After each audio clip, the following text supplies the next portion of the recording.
Era chiamato il treno dell'economia, partenza ore 6:32 dalla stazione di Padova, arrivo senza fermate intermedie a Roma alle 9:30. Da dicembre però Trenitalia ha cancellato questo Frecciarossa, causando non pochi disagi alle imprese del territorio. Per questo motivo amministratori locali, rappresentanti delle associazioni di categoria si sono dati appuntamento in stazione a Padova e hanno protestato contro la cancellazione del Frecciarossa delle 6:32. È un interesse della città di Padova e un rispetto verso il Veneto. Faccio ancora fatica a capire perché hanno tolto il treno. Qualcuno mi dice che non era sotto l'aspetto commerciale attivo. Io ogni volta che lo prendevo era strapieno. In prima fila il sindaco Giordani con il consigliere comunale Luigi Tarzia, che aveva promosso una mozione in consiglio comunale contro la cancellazione del convoglio.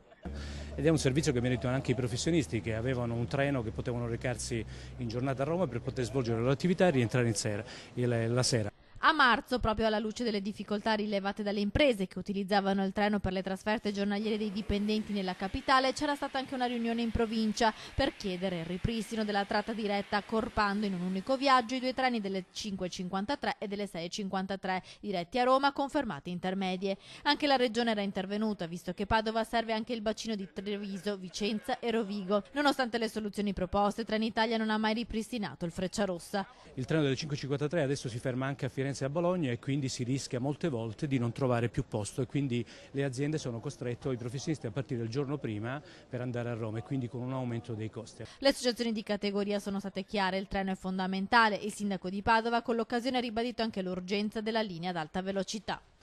Interessava anche alle Ferrovie dello Stato perché era una bella cosa e si è fermato tutto. Se fermiamo tutto, si ferma tutto.